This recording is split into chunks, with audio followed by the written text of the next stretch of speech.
ਸਤਿ ਸ਼੍ਰੀ ਅਕਾਲ। ਤੁਸੀਂ ਵੇਖ ਰਹੇ ਹੋ ਟੀਵੀ ਪੰਜਾਬ ਤੇ ਮੈਂ ਹਾਂ ਤੁਹਾਡੇ ਨਾਲ ਇੰਦਰਪ੍ਰੀਤ ਕੌਰ ਪੰਨੂ। ਖਬਰਾਂ ਦੇ ਇਸ ਬੁਲੇਟਿਨ ਦੇ ਵਿੱਚ ਤੁਹਾਡਾ ਸਵਾਗਤ ਹੈ। ਸਭ ਤੋਂ ਪਹਿਲਾਂ ਝਾਤ ਮਾਰਦੇ ਹਾਂ ਅੱਜ ਦੀਆਂ ਚੁਣਵੀਆਂ ਖਬਰਾਂ ਦੇ ਉੱਪਰ। ਕੈਨੇਡਾ ਦੇ ਵਿੱਚ ਕਿਸਾਨ ਅੰਦੋਲਨ ਦੀ ਲਲਕਾਰ, ਇੱਕ ਪਾਸੇ ਮਹਾਪੰਚਾਇਤ ਤੇ ਦੂਜੇ ਪਾਸੇ ਮਹਾਰੈਲੀ। ਨਹੀਂ ਰੁਕ ਰਿਹਾ ਐਸਟ੍ਰਾਜੈਨੇਕਾ ਦੇ ਬਾਰੇ ਵਿੱਚ ਵਿਵਾਦ, ਹੁਣ ਕੈਨੇਡਾ ਦੇ ਉੱਪਰ ਉੱਠੀਆਂ ਉਂਗਲੀਆਂ। ਕਲਾਈਮੇਟ ਚੇਂਜ ਮੁੱਦੇ ਦੇ ਉੱਪਰ ਵੋਟਿੰਗ, ਮਤਾ ਹੋਇਆ ਫੇਲ। BC ਵਾਲਿਆਂ ਦੇ ਲਈ ਟੀਕੇ ਬਾਰੇ ਸਾਰੀ ਜਾਣਕਾਰੀ, ਜਾਣੋ ਕਦੋਂ ਕਿਸ ਨੂੰ ਲੱਗਣਗੇ ਕਰੋਨਾ ਟੀਕੇ। ਸਰੀ ਦੇ ਵਿੱਚ ਜੌਨ ਸੀਨਾ ਨੇ ਟੱਪੀਆਂ ਇਮਾਰਤਾਂ, ਕਲੋਵਰਡੇਲ ਦੇ ਵਿੱਚ ਹੋਈ ਸ਼ੂਟਿੰਗ। ਕੈਨੇਡਾ ਦੇ ਵਿੱਚ ਕਿਸਾਨ ਅੰਦੋਲਨ ਦੀ ਲਲਕਾਰ ਦੇਖਣ ਨੂੰ ਮਿਲੀ ਹੈ। ਭਾਰਤ ਦੇ ਵਿੱਚ ਜਿੱਥੇ ਕਿਸਾਨ ਇਸ ਸਮੇਂ ਦਿੱਲੀ ਬਾਰਡਰ ਦੇ ਉੱਪਰ ਬੈਠੇ ਨੇ, ਜਿਨ੍ਹਾਂ ਵੱਲੋਂ ਖੇਤੀ ਕਾਨੂੰਨ ਜੋ ਸਰਕਾਰ ਵੱਲੋਂ ਲਿਆਂਦੇ ਗਏ ਵਿਰੋਧ ਕੀਤਾ ਜਾ ਰਿਹਾ ਹੈ, ਇਸੇ ਦੇ ਚੱਲਦਿਆਂ ਅੱਜ ਕੈਨੇਡਾ ਅੰਦਰ ਇੱਕ ਪਾਸੇ ਮਹਾਪੰਚਾਇਤ ਹੋਈ ਤੇ ਦੂਜੇ ਪਾਸੇ ਮਹਾਰੈਲੀ ਹੋਈ ਹੈ। ਦੱਸ ਦਈਏ ਕਿ ਮਿਸ਼ਨ ਦੇ ਵਿੱਚ ਮਹਾਪੰਚਾਇਤ ਕਰਵਾਈ ਗਈ ਅਤੇ ਸਰੀ ਦੇ ਵਿੱਚ ਮਹਾਰੈਲੀ ਕੱਢੀ ਗਈ, ਜਿੱਥੇ ਵੱਡੀ ਗਿਣਤੀ ਦੇ ਵਿੱਚ ਲੋਕ ਸ਼ਾਮਿਲ ਹੋਏ। ਦਿਖਾਉਂਦੇ ਹਾਂ ਤੁਹਾਨੂੰ ਇੱਥੀਆਂ ਝਲਕੀਆਂ। ਇੱਕ ਪਾਸੇ ਕੈਨੇਡਾ ਦੇ ਅੰਦਰ ਮਿਸ਼ਨ ਦੇ ਵਿੱਚ ਮਹਾਪੰਚਾਇਤ ਹੋਈ ਤੇ ਦੂਜੇ ਪਾਸੇ ਸਰੀ ਦੇ ਵਿੱਚ ਇੱਕ ਮਹਾ ਰੈਲੀ ਕੱਢੀ ਗਈ। ਕੈਨੇਡਾ ਦੇ ਵਿੱਚ ਜੋ ਲਗਾਤਾਰ ਭਾਰਤ ਦੇ ਕਿਸਾਨਾਂ ਦੇ ਲਈ ਆਵਾਜ਼ ਬੁਲੰਦ ਕੀਤੀ ਜਾ ਰਹੀ ਹੈ, ਉਸੇ ਦੇ ਚੱਲਦਿਆਂ ਅੱਜ ਵੱਖ-ਵੱਖ ਥਾਵਾਂ ਦੇ ਉੱਪਰ ਕਿਸਾਨ ਅੰਦੋਲਨ ਦੀ ਇੱਕ ਝਲਕ ਦੇਖਣ ਨੂੰ ਮਿਲੀ। ਮਿਸ਼ਨ ਦੇ ਵਿੱਚ ਮਹਾਪੰਚਾਇਤ ਦਾ ਆਯੋਜਨ ਕੀਤਾ ਗਿਆ, ਜਿੱਥੇ ਵੱਡੀ ਗਿਣਤੀ ਦੇ ਵਿੱਚ ਟਰੈਕਟਰ ਵੀ ਇਸ ਪ੍ਰਦਰਸ਼ਨ ਦਾ ਹਿੱਸਾ ਬਣੇ, ਜੋ ਭਾਰਤ ਦੇ ਕਿਸਾਨਾਂ ਦੇ ਲਈ ਕੀਤਾ ਜਾ ਰਿਹਾ ਹੈ। ਇਸ ਦੌਰਾਨ ਮਿਸ਼ਨ ਦੇ ਸਿਟੀ ਹਾਲ ਦੇ ਬਾਹਰ ਖਾਲੀ ਜੁੱਤੀਆਂ ਰੱਖ ਕੇ ਤਮਾਮ ਉਹਨਾਂ ਸ਼ਹੀਦਾਂ ਨੂੰ ਯਾਦ ਕੀਤਾ ਗਿਆ, ਜਿਨ੍ਹਾਂ ਵੱਲੋਂ ਦਿੱਲੀ ਦੇ ਵਿੱਚ ਅੰਦੋਲਨ ਕਰਦਿਆਂ ਆਪਣੀ ਜਾਨ ਗਵਾ ਲਈ। ਦੂਜੇ ਪਾਸੇ ਵੈਂਕੂਵਰ ਆਰਟ ਗੈਲਰੀ ਤੋਂ ਮਹਾਰੈਲੀ ਦੀ ਸ਼ੁਰੂਆਤ 11:30 ਵਜੇ ਬੀਅਰ ਕ੍ਰੀਕ ਪਾਰਕ ਤੋਂ ਕੀਤੀ ਗਈ, ਜਿੱਥੇ ਵੱਡੀ ਗਿਣਤੀ ਦੇ ਵਿੱਚ ਲੋਕ ਸ਼ਾਮਲ ਹੋਏ। ਵੱਡੀ ਗਿਣਤੀ ਦੇ ਵਿੱਚ ਗੱਡੀਆਂ ਨਜ਼ਰ ਆਈਆਂ, ਜਿਨ੍ਹਾਂ ਦੇ ਉੱਪਰ ਕਿਸਾਨੀ ਝੰਡੇ ਲੱਗੇ ਹੋਏ ਸੀ। ਇਸ ਪ੍ਰਦਰਸ਼ਨ ਦੌਰਾਨ ਕੋਰੋਨਾ ਵਾਇਰਸ ਦੇ ਕਰਕੇ ਜੋ ਪਾਬੰਦੀਆਂ ਲਗਾਈਆਂ ਗਈਆਂ, ਜਾਣੀ ਕਿ ਜੋ ਗਾਈਡਲਾਈਨਸ ਜਾਰੀ ਕੀਤੀਆਂ ਗਈਆਂ, ਉਹਨਾਂ ਨੂੰ ਧਿਆਨ ਦੇ ਵਿੱਚ ਰੱਖਿਆ ਗਿਆ। ਦੱਸ ਦਈਏ ਕਿ ਕੈਨੇਡਾ ਅੰਦਰ ਲਗਾਤਾਰ ਕਿਸਾਨਾਂ ਦੇ ਲਈ ਆਵਾਜ਼ ਚੁੱਕੀ ਜਾ ਰਹੀ ਹੈ, ਜਿੱਥੇ ਲਗਾਤਾਰ ਭਾਰਤ ਦੀ ਸਰਕਾਰ ਦੇ ਕੰਨਾਂ ਤੱਕ ਇਹ ਗੱਲ ਪਹੁੰਚਾਈ ਜਾ ਰਹੀ ਹੈ ਕਿ ਜੋ ਖੇਤੀਬਾੜੀ ਦੇ ਨਾਲ ਸੰਬੰਧਿਤ ਕਾਨੂੰਨ ਲਿਆਂਦੇ ਗਏ, ਉਹਨਾਂ ਨੂੰ ਰੱਦ ਕੀਤਾ ਜਾਵੇ।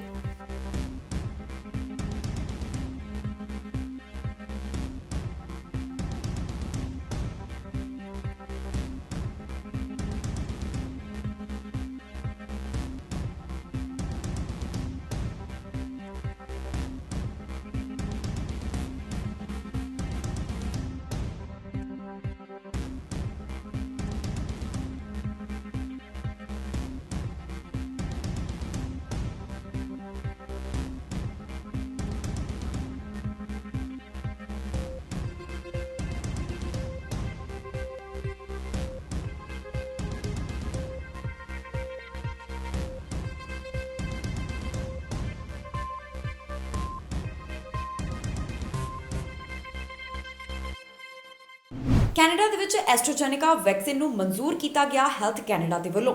ਪਰ ਜੇਕਰ ਬਾਕੀ ਹੋਰ ਦੇਸ਼ਾਂ ਦੀ ਗੱਲ ਕਰੀਏ ਤਾਂ ਉਹਨਾਂ ਵੱਲੋਂ ਐਸਟ੍ਰਾਜੈਨੇਕਾ ਦੇ ਬਾਰੇ ਵਿੱਚ ਇੱਕ ਖੁਲਾਸਾ ਕੀਤਾ ਕਿ ਕਈ ਲੋਕਾਂ ਦੇ ਉੱਪਰ ਇਸ ਦੇ ਮਾੜੇ ਪ੍ਰਭਾਵ ਦੇਖਣ ਨੂੰ ਮਿਲੇ। ਜੋ ਵਿਵਾਦ ਇਹ ਛਿੜਿਆ, ਉਹ ਅਜੇ ਵੀ ਖਤਮ ਹੋਣ ਦਾ ਨਾਮ ਨਹੀਂ ਲੈ ਰਿਹਾ, ਕਿਉਂਕਿ ਬਹੁਤ ਵੱਡੀ ਗਿਣਤੀ ਦੇ ਵਿੱਚ ਲੋਕ ਅਜਿਹੇ ਜਿਨ੍ਹਾਂ ਦੇ ਵਿੱਚ ਬਲੱਡ ਕਲੌਟ ਇਸ ਟੀਕਾ ਲਗਾਉਣ ਤੋਂ ਬਾਅਦ ਪਾਏ ਗਏ। ਉਧਰ ਕੈਨੇਡਾ ਵੱਲੋਂ ਇਸ ਦੇ ਨਾਲ ਸੰਬੰਧਿਤ ਕੋਈ ਵੀ ਗਾਈਡੈਂਸ ਸਾਂਝੀ ਨਹੀਂ ਕੀਤੀ ਗਈ। ਇਸ ਦੇ ਚੱਲਦਿਆਂ ਹੁਣ ਕੈਨੇਡਾ ਤੋਂ ਕਈ ਤਰ੍ਹਾਂ ਦੇ ਸਵਾਲ ਇਸ ਟੀਕੇ ਨੂੰ ਲੈ ਕੇ ਪੁੱਛੇ ਜਾ ਰਹੇ ਹਨ। ਐਸਟ੍ਰਾਜੈਨੇਕਾ ਵੈਕਸੀਨ ਦੇ ਨਾਲ ਜੁੜਿਆ ਹੋਇਆ ਵਿਵਾਦ ਰੁਕਣ ਦਾ ਨਾਮ ਨਹੀਂ ਲੈ ਰਿਹਾ। ਅਜਿਹੇ ਦੇ ਵਿੱਚ ਕਿਹਾ ਜਾ ਰਿਹਾ ਹੈ ਕਿ ਕੈਨੇਡਾ ਇਸ ਬਾਰੇ ਦੇ ਵਿੱਚ ਗਾਈਡੈਂਸ ਸਾਂਝੀ ਕਰਨ ਤੋਂ ਸੰਕੋਚ ਕਰ ਰਿਹਾ ਹੈ। ਯੂਰਪ ਦੇ ਵਿੱਚ ਸਾਇੰਟਿਸਟ ਵੱਲੋਂ ਇਸ ਦੇ ਬਾਰੇ ਵਿੱਚ ਕਿਹਾ ਗਿਆ, ਜਾਣੀ ਕਿ ਇਸ ਵੈਕਸੀਨ ਦੇ ਬਾਰੇ ਵਿੱਚ ਪਾਇਆ ਗਿਆ ਕਿ ਇਸ ਦੇ ਨਾਲ ਕਈਆਂ ਦੇ ਉੱਪਰ ਮਾੜਾ ਪ੍ਰਭਾਵ ਪਿਆ ਹੈ। ਇਸ ਵੈਕਸੀਨ ਤੋਂ ਬਾਅਦ ਕਈ ਵਿਅਕਤੀਆਂ ਦੇ ਵਿੱਚ ਬਲੱਡ ਕਲੌਟ ਬਣਨ ਦੀ ਸਮੱਸਿਆ ਸਾਹਮਣੇ ਆਈ। ਉਧਰ ਕੈਨੇਡਾ ਪਬਲਿਕ ਹੈਲਥ ਆਫੀਸ਼ੀਅਲਸ ਵੱਲੋਂ ਇਸ ਟੀਕੇ ਦੇ ਬਾਰੇ ਵਿੱਚ ਨਾ ਤਾਂ ਕੋਈ ਗਾਈਡੈਂਸ ਦਿੱਤੀ ਗਈ ਅਤੇ ਨਾ ਹੀ ਕੋਈ ਅਪਡੇਟ ਸਾਂਝੀ ਕੀਤੀ ਗਈ ਹੈ। ਜਰਮਨੀ ਅਤੇ ਨਾਰਵੇ ਨੂੰ ਅਜਿਹਾ ਮੈਕੈਨਿਜ਼ਮ ਮਿਲਿਆ ਜੋ ਕਿ ਐਸਟ੍ਰਾਜੈਨੇਕਾ ਵੈਕਸੀਨ ਦੇ ਰਾਹੀਂ ਬਲੱਡ ਕਲੌਟਸ ਬਣਾਉਂਦਾ ਹੈ।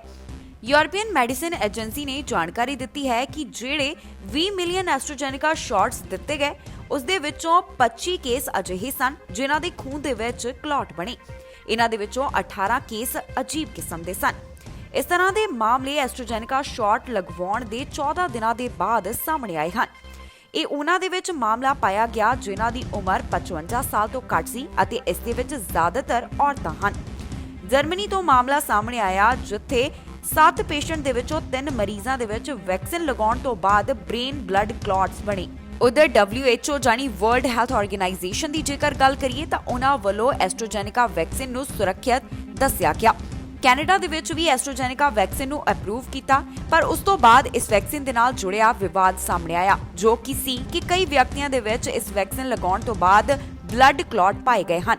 ਹੁਣ ਦੇਖਣਾ ਹੋਵੇਗਾ ਕਿ ਕੈਨੇਡਾ ਸਰਕਾਰ ਵੱਲੋਂ ਇਸ ਦੇ ਸੰਬੰਧਿਤ ਕੀ ਹੋਰ ਨਵੀਂ ਅਪਡੇਟ ਸਾਂਝੀ ਕੀਤੀ ਜਾ ਰਹੀ ਹੈ, ਪਰ ਫਿਲਹਾਲ ਕੈਨੇਡਾ ਦੇ ਉੱਪਰ ਇਸ ਗੱਲ ਨੂੰ ਲੈ ਕੇ ਉਂਗਲ ਚੁੱਕੀ ਜਾ ਰਹੀ ਹੈ ਕਿ ਉਹਨਾਂ ਵੱਲੋਂ ਕੋਈ ਵੀ ਗਾਈਡੈਂਸ ਇਸ ਟੀਕੇ ਦੇ ਨਾਲ ਸੰਬੰਧਿਤ ਸਾਂਝੀ ਨਹੀਂ ਕੀਤੀ ਗਈ।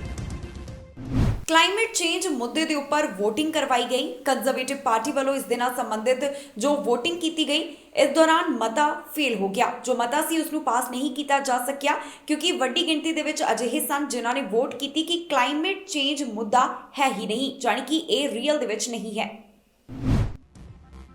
ਕੰਜ਼ਰਵੇਟਿਵ ਪਾਰਟੀ ਦੇ ਮੈਂਬਰਸ ਵੱਲੋਂ ਕਲਾਈਮੇਟ ਚੇਂਜ ਮੁੱਦੇ ਦੇ ਉੱਪਰ VOTING ਕਰਵਾਈ ਗਈ। ਦੱਸ ਦਈਏ ਕਿ VOTING ਦੌਰਾਨ ਮਤੇ ਨੂੰ ਫੇਲ ਕਰ ਦਿੱਤਾ ਗਿਆ। ਜੋ ਉਪਰਾਲੇ ਕੀਤੇ ਜਾ ਰਹੇ ਸਨ ਇਹ ਦੱਸਣ ਦੇ ਲਈ ਕਿ ਕਲਾਈਮੇਟ ਚੇਂਜ ਰੀਅਲ ਜਾਣੀ ਕਿ ਅਸਲੀ ਹੈ, ਉਹ ਫੇਲ ਹੋ ਗਏ। ਦੱਸ ਦਈਏ ਕਿ ਪਾਰਟੀ ਦੀ ਪਾਲਿਸੀ ਕਨਵੈਨਸ਼ਨ ਦੇ ਦੌਰਾਨ VOTING ਕਰਵਾਈ ਗਈ। ਇਸ ਦੌਰਾਨ ਇਹ ਮੋਸ਼ਨ ਪਾਸ ਨਹੀਂ ਹੋ ਸਕਿਆ। ਪਾਰਟੀ ਪਾਲਿਸੀ ਡਿਕਲੇਰੇਸ਼ਨ ਦੇ ਵਿੱਚ ਇਸ ਦਾ ਇੱਕ ਲੰਬਾ ਵਿਸ਼ਾ ਮੌਜੂਦ ਹੈ। ਇਸ ਦੌਰਾਨ ਓਟੂਲ ਨੇ ਕਿਹਾ ਕਿ ਕਲਾਈਮੇਟ ਚੇਂਜ ਸੱਚ ਹੈ, ਇਸ ਦੇ ਉੱਪਰ ਡਿਬੇਟ ਖਤਮ ਹੋਣੀ ਚਾਹੀਦੀ ਹੈ ਕਿਉਂਕਿ ਇਹ ਅਸਲ ਦੇ ਵਿੱਚ ਹੈ। ਉਹਨਾਂ ਕਿਹਾ ਕਿ ਮੈਂ 338 ਕੈਂਡੀਡੇਟਸ ਨੂੰ ਲਿਬਰਲਸ ਦੇ ਝੂਠ ਦਾ ਬਚਾਅ ਨਹੀਂ ਕਰਨ ਦੇਵਾਂਗਾ। ਉਹਨਾਂ ਕਿਹਾ ਕਿ ਸਾਡੀ ਪਾਰਟੀ ਦੇ ਕੋਲ ਕਲਾਈਮੇਟ ਚੇਂਜ ਦੇ ਬਾਰੇ ਵਿੱਚ ਯੋਜਨਾ ਹੈ ਅਤੇ ਇਹ ਗੰਭੀਰ ਹੈ। ਦੱਸ ਦਈਏ ਕਿ ਪੂਰਾ ਦਿਨ ਇਸ ਬਾਰੇ ਵਿੱਚ ਜਾਣੀ ਕਿ ਇਸ ਮੁੱਦੇ ਦੇ ਉੱਪਰ ਡਿਬੇਟ ਚੱਲਦੀ ਰਹੀ ਅਤੇ VOTING ਹੁੰਦੀ ਰਹੀ। ਸਮੇਂ-ਸਮੇਂ ਦੇ ਉੱਪਰ ਕਲਾਈਮੇਟ ਚੇਂਜ ਦਾ ਮੁੱਦਾ ਚੁੱਕਿਆ ਜਾਂਦਾ ਹੈ। ਕਈ ਲੋਕ ਇਸ ਦੇ ਪੱਖ ਦੇ ਵਿੱਚ ਨਜ਼ਰ ਆਉਂਦੇ ਨੇ ਜਿਹੜੇ ਮੰਨਦੇ ਨੇ ਕਿ ਕਲਾਈਮੇਟ ਚੇਂਜ ਵਾਕਈ ਦੇ ਵਿੱਚ ਹੈ, ਜਾਣੀ ਸੱਚ ਹੈ, ਤੇ ਕਈ ਲੋਕ ਇਸ ਦਾ ਲਗਾਤਾਰ ਵਿਰੋਧ ਕਰਦੇ ਵੀ ਨਜ਼ਰ ਆਉਂਦੇ ਨੇ। ਖੈਰ, ਇਹ ਤਾਂ ਆਮ ਲੋਕਾਂ ਦੀ ਗੱਲ ਹੋਈ। ਪਾਰਟੀਆਂ ਵੱਲੋਂ ਵੀ ਲਗਾਤਾਰ ਇਸ ਦੇ ਉੱਪਰ ਡਿਬੇਟ ਕੀਤੀ ਜਾਂਦੀ ਰਹੀ ਹੈ। ਇਸੇ ਦੇ ਚੱਲਦਿਆਂ ਹੀ ਇਹ VOTING ਕਲਾਈਮੇਟ ਚੇਂਜ ਮੁੱਦੇ ਦੇ ਉੱਪਰ ਕਰਵਾਈ ਗਈ ਸੀ, ਪਰ ਇਹ ਮਤਾ ਜਿਹੜਾ ਸੀ ਇਹ ਪਾਸ ਨਹੀਂ ਹੋ ਸਕਿਆ, ਜਿਸ ਦਾ ਮਤਲਬ ਹੈ ਕਿ ਮਤਾ ਫੇਲ ਕਰ ਦਿੱਤਾ ਗਿਆ। ਬ੍ਰਿਟਿਸ਼ ਕੋਲੰਬੀਆ ਵੱਲੋਂ ਹੁਣ ਆਪਣੇ ਵੈਕਸੀਨੇਸ਼ਨ ਪਲਾਨ ਦੇ ਵਿੱਚ ਥੋੜੇ ਬਦਲਾਅ ਕੀਤੇ ਗਏ, ਜਿੱਥੇ ਅਜੇ ਕੁਝ ਸਮਾਂ ਲੱਗਣਾ ਸੀ। ਬਾਕੀ ਜਿਹੜੇ ਗਰੁੱਪ ਨੇ ਜਿਨ੍ਹਾਂ ਨੂੰ ਕਰੋਨਾ ਵੈਕਸੀਨ ਲੈਣੀ ਹੈ ਉਹਨੂੰ ਹੁਣ ਜ਼ਿਆਦਾ ਤੇਜ਼ ਕਰ ਦਿੱਤਾ ਗਿਆ। ਇਸ ਦੇ ਨਾਲ ਸੰਬੰਧਿਤ ਸਾਰੀ ਜਾਣਕਾਰੀ ਸਾਂਝੀ ਕੀਤੀ ਗਈ ਹੈ। ਇਸ ਖਬਰ ਦੇ ਵਿੱਚ ਪੂਰੀ ਡੀਟੇਲ ਦੇ ਵਿੱਚ ਜਾਣਕਾਰੀ ਤੁਹਾਡੇ ਨਾਲ ਸਾਂਝੀ ਕਰਾਂਗੇ ਕਿ ਕਿਸ ਏਜ ਗਰੁੱਪ ਨੂੰ ਕਦੋਂ, ਜਾਣੀ ਕਿ ਕਿਸ ਉਮਰ ਵਰਗ ਨੂੰ ਕਦੋਂ ਕਰੋਨਾ ਵੈਕਸੀਨ ਇੱਥੇ ਲਗਾਈ ਜਾਵੇਗੀ ਅਤੇ ਇਸ ਦੇ ਵਾਸਤੇ ਤੁਸੀਂ ਕਦੋਂ ਆਪਣੀ ਅਪਾਇੰਟਮੈਂਟ ਬੁੱਕ ਕਰ ਸਕਦੇ ਹੋ। ਬ੍ਰਿਟਿਸ਼ ਕੋਲੰਬੀਆ ਵੱਲੋਂ ਵੈਕਸੀਨ ਟਾਈਮ ਟੇਬਲ ਦੇ ਬਾਰੇ ਵਿੱਚ ਜਾਣਕਾਰੀ ਸਾਂਝੀ ਕੀਤੀ ਗਈ।